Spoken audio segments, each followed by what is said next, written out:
위트한 역사.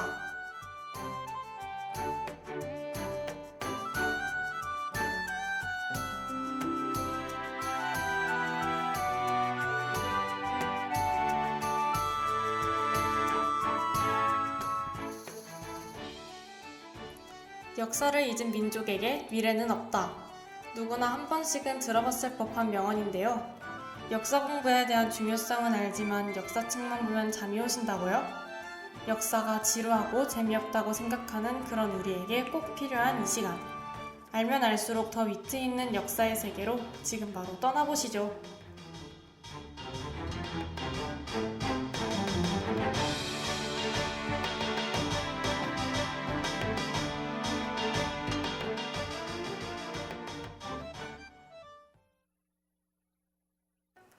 안녕하세요. 안녕하세요. 제이씨, 우리가 보통 역사 공부를 하면 주로 어떤 이야기를 다루죠?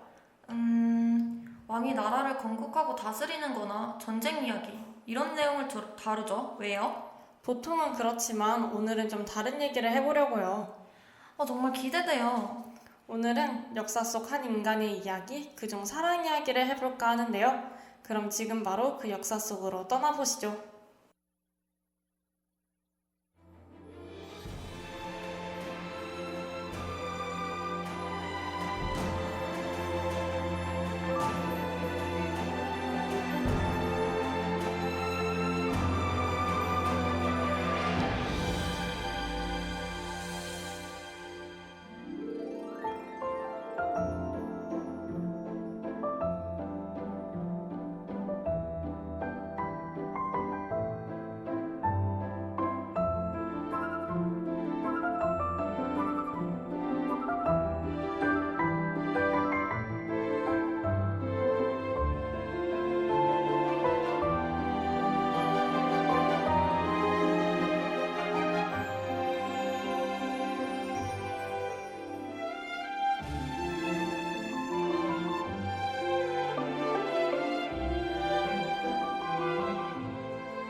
오늘 만나볼 첫 번째 주인공은 바로 고려 31대 왕 공민왕인데요.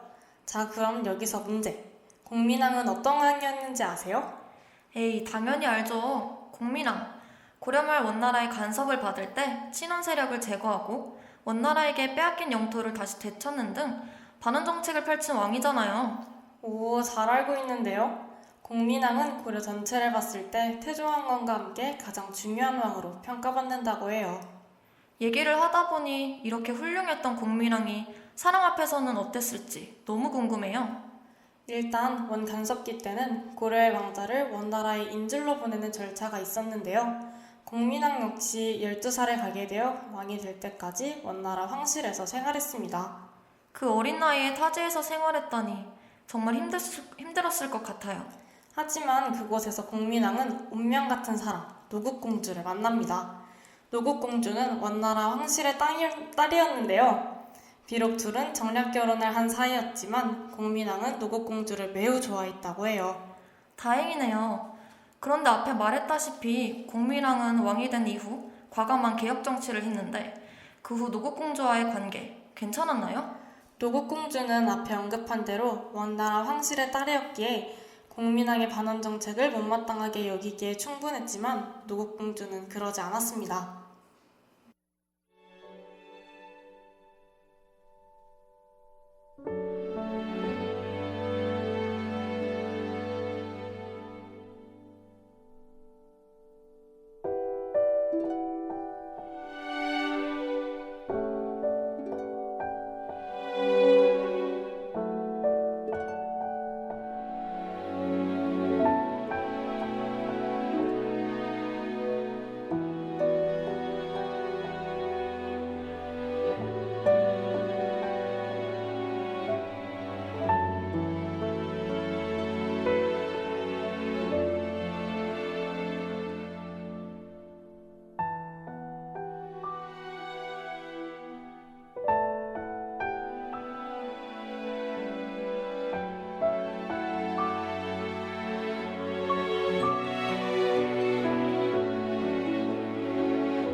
고려로 온 노국공주는 공민왕의 정책에 반대할 만도 했지만 오히려 원나라를 등지고 자주적인 고려를 위해 힘썼다고 해요.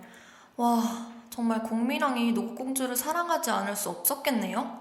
하지만 모든 세상사가 그렇듯 이 둘에게도 위기가 찾아옵니다. 왜요? 둘 사이에 전혀 문제될 게 없었을 것 같은데. 둘의 사이는 전혀 문제가 없었지만 공민왕의 반원 정책에 불만을 품은 친원 세력들이 반란을 일으켜 공민왕은 죽을 위기를 몇 번이나 넘겼다고 하네요. 아, 역시 주변에서 두 사람을 가만두지 않았군요. 그리고 하루는 신하들이 공민왕을 죽이려고 할 때 도국공주가 왕을 방으로 피신시킨 후 문 앞을 지키고 서서 자신의 목숨을 걸고 지켰다고 하니 정말 대단하지 않나요? 와, 정말 그 용기가 대단하네요. 두 사람은 고난도 함께 잘 이겨냈으니 사랑도 점점 단단해졌겠죠? 그럼요. 하지만 공민왕과 노국공주의 사랑의 결말은 안타깝게도 새드엔딩입니다. 왜요? 저는 행복하게 잘 살았습니다 하고 끝날 줄 알았는데. 그럼 좋았겠지만 노국공주가 그만 아이를 낳다 난산으로 생명이 위독해져 결국 세상을 떠나고 말죠.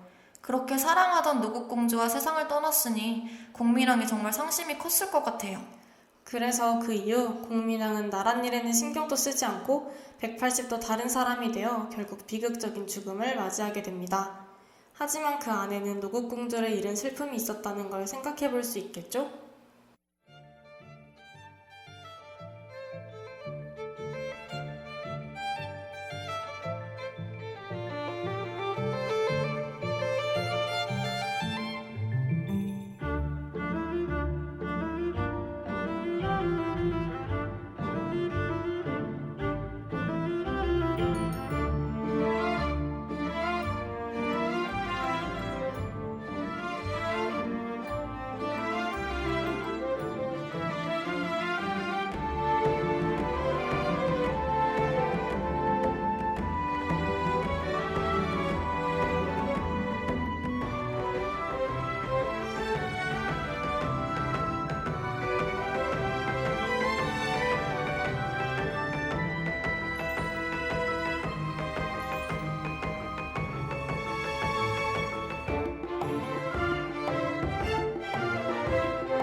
오늘 만나볼 두 번째 주인공은 조선 숙종의 빈 장희빈입니다. 숙종과 장희빈, 저 드라마에서 많이 봤어요.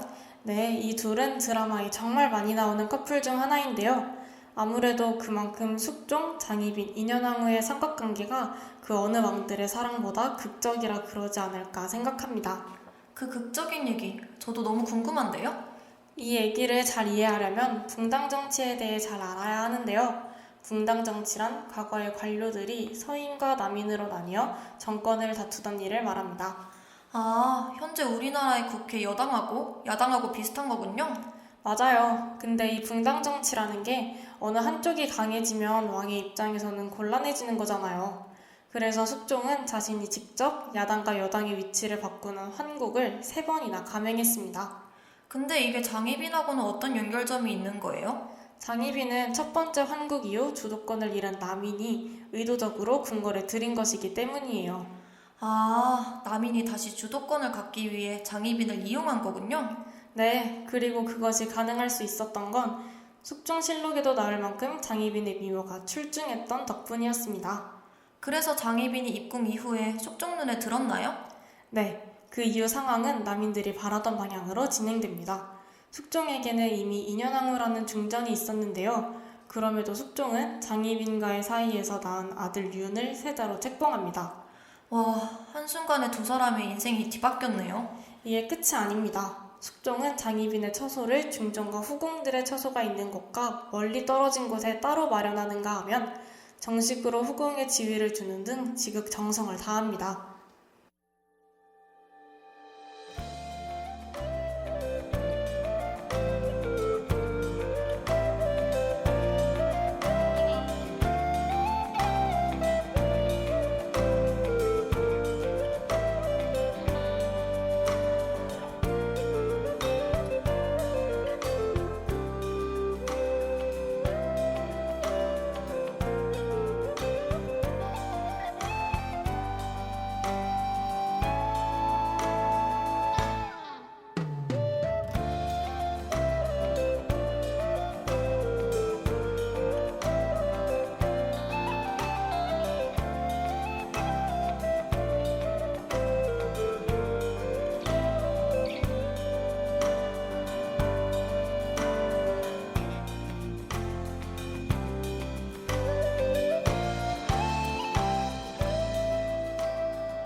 그 이후 인현황후는 어떻게 되었나요? 이후 또 한 번의 환국으로 인현왕후를 비롯한 서인 세력들은 궁궐에서 쫓겨나고 장희빈은 은중전의 자리에 오르게 됩니다.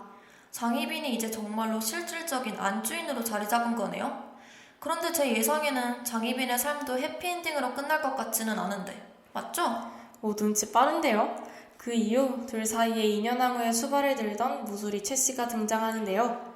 하루는 길을 걷던 숙종이 주인 없는 인현왕후의 침소에 불이 켜진 걸 보고 들어갔더니 최씨가 인현왕후의 생일을 축하하고 있었다 해요. 설마 그 모습을 보고 숙종이 반한 건가요? 맞아요. 숙종의 마음이 참 갈대 같은 게 이후 장희빈은 인현왕후와 같은 처지가 되고 무리수 최씨는 연인군이라는 아들까지 얻어 숙빈이 됩니다. 그 이후 장희빈은 어떻게 됐나요? 장희빈에게 마음이 완전히 떠난 숙종은 다시 인현왕후를 궁에 들입니다. 그로써 장희빈은 자신의 남편인 최씨에게, 지위는 인현왕후에게 빼앗긴 것이죠. 이렇게 들으니까 장희빈이 불쌍하게 느껴지네요. 그리고 여기서부터는 야사인데요. 질투심에 불탄 장희빈은 인현왕후를 저주하게 되고 어떻게 된 일인지 인현왕후가 그 이후 시름시름 앓다 죽고 만다고 해요. 하지만 나중에 이것을 들킨 장희빈은 결국 사살을 하게 됩니다.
오늘 위트한 역사에서는 역사 속 인물들의 사랑 이야기를 다뤘는데요. 목숨을 걸고 사랑한 공미랑의 이야기. 그리고 한 남자의 사랑을 잃고도 아무것도 할 수 없었던 장희빈의 이야기. 오늘 재밌으셨나요? 그럼 저희는 다음 시간에 좀 더 위트한 역사 이야기로 돌아올게요. 안녕!